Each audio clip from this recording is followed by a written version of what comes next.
Apologies for the sound quality and for the fact that there is no opening or closing music, but I just thought that I would do a very quick, sort of made up on the spot thing, thanking everybody who has taken part and been a guest on the show, Pods Like Us, and has made it what it is. When this goes out, it will essentially be the 130th episode of the show, and I can't believe that that is the case. Why on earth did I just say comma when I was doing that? It's because I'm used to using Siri all the time. Dear me. I think I'll leave that in. It tells everybody how I do all my notes when I'm doing the blog.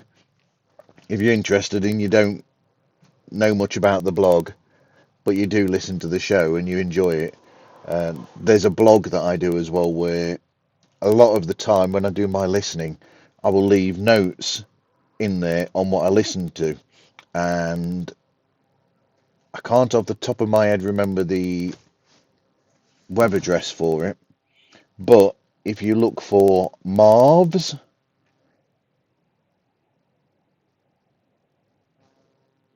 Meanderings, oh God, why can't I remember the rest of the title?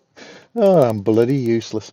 But if you look for that, you will no doubt find it. And I do a lot of the time very extensive notes on what I listen to when I'm at work, which is where I am right now, and which is why this is a really bad recording. But I'm just trying it out to see what it's like. So, what was I going to say? Yep, I don't really want to, single anybody out as such as standouts, really, because that would be almost missing out on a lot of other, people that have been on the show. The show has looked into lots of all, types of genres, including drama. With over the years, I've had drama like the Icarus Complex, the guys from Shouting is Funny who do the fantastic Wild Hollow, the Chronicles of Wild Hollow. And then there's, loads of Beatles podcasts out there that I've talked with or spoken with. There you go, proper English Martin. Called myself Martin there, not Marv. But there we go. You can tell I'm making it up on the spot. This is going to sound absolutely fantastic to everybody, I'm sure. And I hope to speak to more Beatles podcasters soon as well. Hint, hint, as I'm recording this, I do actually have a Beatles podcaster, singular for now, that I'm speaking with about something very special that I'm really looking forward to. That's already booked for the next season, which will be season 7, I believe. Good grief.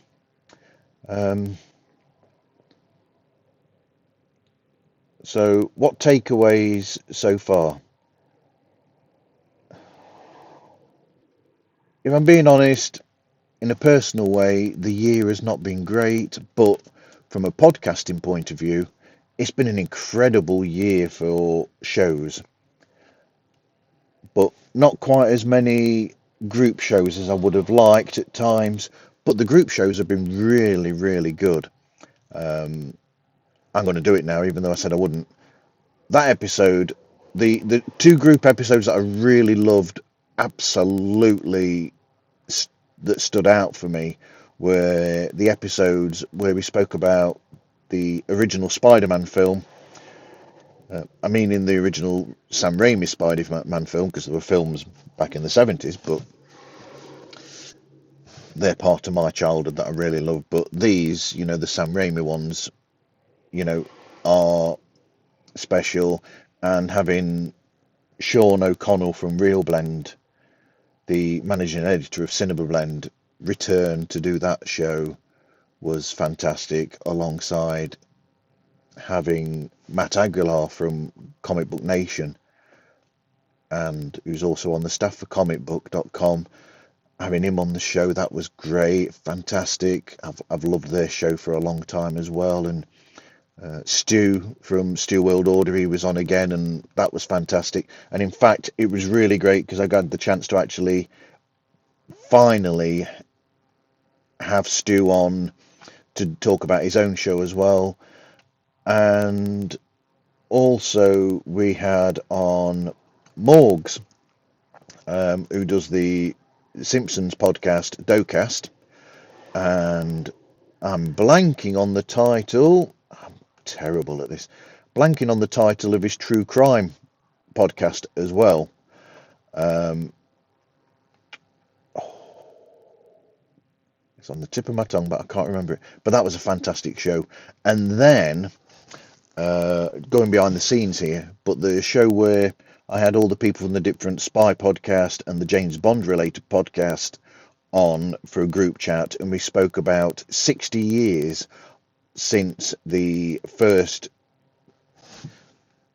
authorized James Bond film. Do I say that authorized?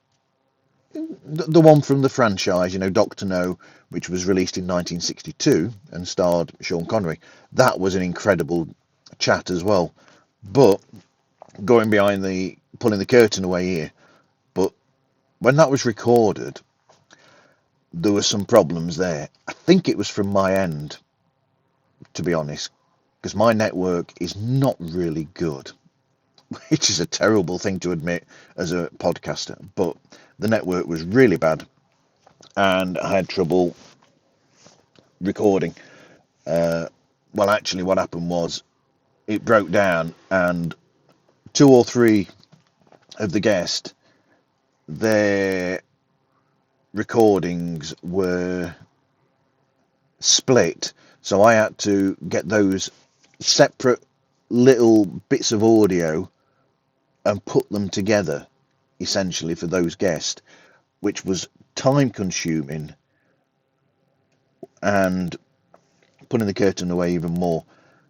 Having a job that means that I'm away from home for 75 hours a week because of travel as well, to and from work, and then my job is 12.5-hour minimum shift 5 times a week, that means more time spent doing that. And sometimes you have to be careful of the old thing of, you got to find time for yourself essentially, and for that, for relationships, and to keep everything on an even keel and make sure that it's there, because it's important. That is the most important to my part of my life. I'll be honest, it's my relationship with Louise, and because she is the love of my life. And I'm sorry, that's soppy stuff, but I think a lot of people know that that's how I feel anyway. But so they've stood out, all that stood out. Fantastic chat with the guys from Wild Hollow, from Shouting is Funny. That was fun. We never did get around to doing the watch along on Twitter of the Muppets Christmas Carol guys. We've got to do that next year. And while I'm remembering that, call out to you guys from Comic Book Nation and Phase Zero, and who work for comicbook.com.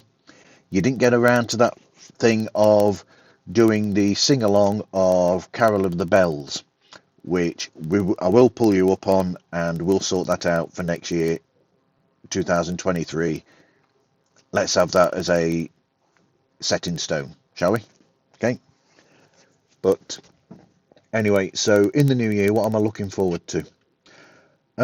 I might experiment more with this old idea of the shorter shows where I've called them Quickfire 5, and I'm hopefully not going to get into trouble from the guys at the Jerry Anderson podcast for that one, because I realised after I'd done it, I thought, hold on a minute, that's what they call a section of their show occasionally. So I might actually contact them and see if they're okay with it.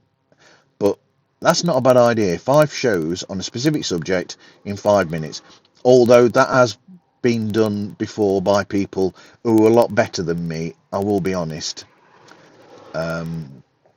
Shall I call them out? The shows that do really good jobs with that? Yep.